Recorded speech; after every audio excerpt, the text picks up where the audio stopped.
Les pieds sur terre et nous sommes en compagnie de Jean-François Strouf. Bonjour Jean-François. Bonjour, on les a les pieds sur terre d'ailleurs. On les a absolument. Plus que jamais. Et oui, parce que tous ceux qui utilisent le numérique sont bien dans la réalité et sont bien à notre époque, dans une époque moderne et révolutionnaire. Et vous allez nous parler du numérique, justement. On va parler du numérique et on va parler du numérique face à l'environnement, oui, bien mais sûr. En général, le numérique, c'est plutôt un ennemi de l'environnement. Et ce matin, vous nous dites pas toujours. Pourquoi, Jean-François ?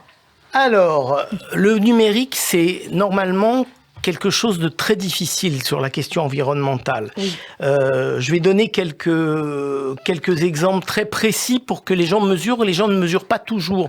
On mesure quand on dépense du papier, comme il y en a dans cette maison qui font des copies verso, ils se reconnaîtront. Et ils écrivent en gros, donc ça fait beaucoup de feuilles. Enfin, ils se reconnaîtront, ceux-là. Donc, le numérique, c'est... d'abord, 88% des Français qui changent de téléphone alors qu'ils fonctionnent encore, selon l'agence qui s'appelle l'ADEME et qui étudie toutes les questions climatiques et environnementales. Quand vous dites téléphone, Jean-François, c'est ordinateur, c'est tablette, c'est jeux vidéo. C'est tout. C'est tout. Et c'est beaucoup d'appareils. Alors, pour bien comprendre ce qui coûte énormément en matière de carbone, de CO2, c'est bien comprendre qu'on vit dans une société très carbonée à cause du numérique. D'abord, il y a la fabrication elle-même. C'est déjà pour les téléphones portables, les smartphones, 80% de leur impact environnemental est dans la fabrication. Le reste, c'est durant toute la durée de vie d'un téléphone portable, c'est l'usage massif des serveurs pour conserver les données. Ce dont on ne se rend pas forcément compte, mais c'est énorme. Ça contribue ensuite à dégager de la chaleur. Et pour que ces serveurs puissent tenir, qu'est-ce qu'on fait ? On refroidit. Donc on utilise de la climatisation. C'est pas des ventilos, c'est de la clim.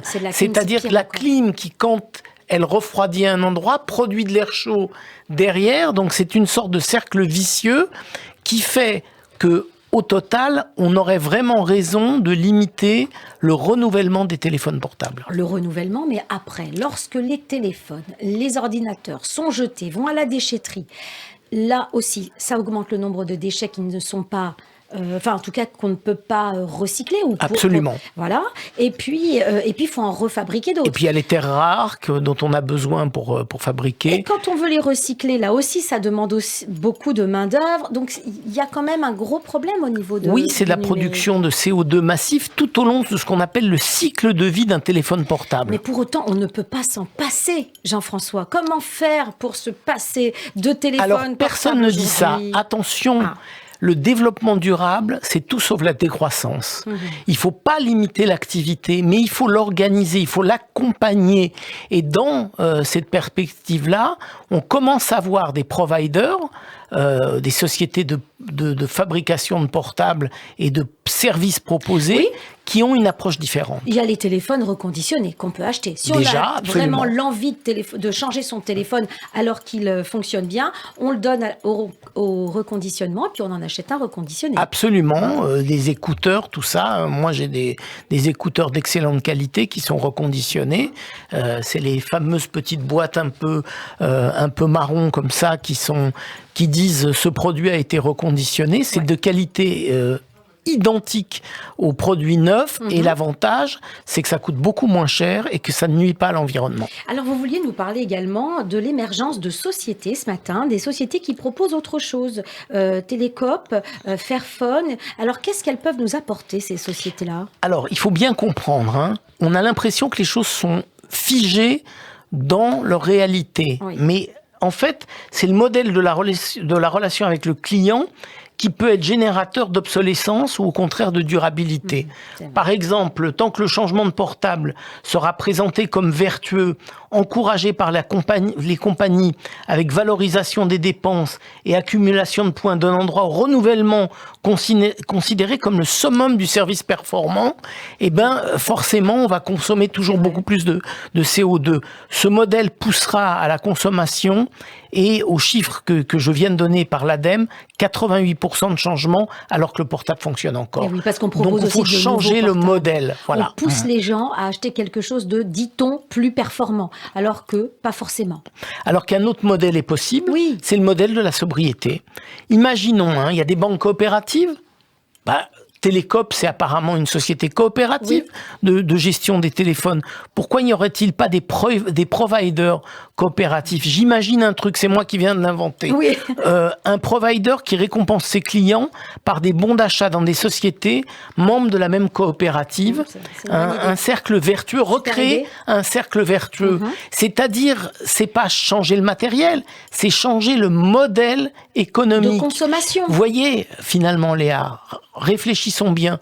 Au début de l'existence des téléphones portables, ce qu'on achetait, nous, quand on achetait un téléphone fixe, on achetait physiquement un téléphone. Oui, c'est vrai. Là, on achète un service et le téléphone est fourni.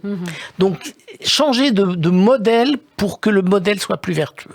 C'est une super bonne idée et allez savoir, ça va peut-être se développer ce que vous nous dites là, Jean-François. Alors donc, on change de modèle et c'est possible, c'est ce que vous nous dites ce matin. Absolument. Oui. Alors, vous voulez aussi donner lecture d'un extrait de l'édito d'Olivier Thévenet, rédacteur en chef de Terre Sauvage, qui fera exceptionnellement le conseil au bout de chou pour la dernière. Oui, là, ça va vraiment ensemble. Alors d'abord, qu'est-ce que c'est que Terre Sauvage? Terre Sauvage, c'est un magazine extraordinaire. C'est un magazine qui est beau, qui est fait de photos extraordinairement belles. Et pour son numéro de juin, dans sa livraison de juin, il propose un article tout en photo couleur intitulé « Sur le pas de sa porte ». Et il nous emmène sur le pas de la porte d'Erwan Balança, qui vit dans la région de Nantes et qui tient normalement la chronique « Suivez le guide de Terre Sauvage ». Et il nous emmène faire une promenade en Loire-Atlantique, tout à côté de Nantes, donc tout à côté d'une grande ville, pour nous faire découvrir la beauté de la nature à notre porte. Et ça va vraiment bien avec notre rubrique bout de chou, parce que je vais prendre le temps, si vous en êtes d'accord, de lire un petit extrait de l'édito de Thévenet, le rédacteur en chef de Terre Sauvage. Voilà ce qu'il nous dit. Voilà ce qu'il nous dit, et c'est très incitatif. Alors il dit les plus fidèles d'entre vous connaissent Erwan Balança. Nous publions régulièrement et depuis fort longtemps ses reportages. Récemment, il s'est lancé dans un défi un peu fou: observer, photographier et raconter la faune se trouvant dans un rayon de 200 mètres autour de chez lui. On y voit des choses extraordinaires, on y voit des animaux extraordinaires, déjà, des oiseaux, écureuils, des oiseaux, qui viennent aux fenêtres. Exactement. Et il dit, chose intéressante chez lui, ce n'est ni le Yellowstone ni le Mercantour, c'est une zone assez urbanisée et proche de Nantes, avec des friches, des prés, des bois, un monde somme toute assez banal, et pourtant Erwan Balança a trouvé dans cet environnement un nouvel Eldorado. Et voilà ce qu'il dit. Ces messages sont simples.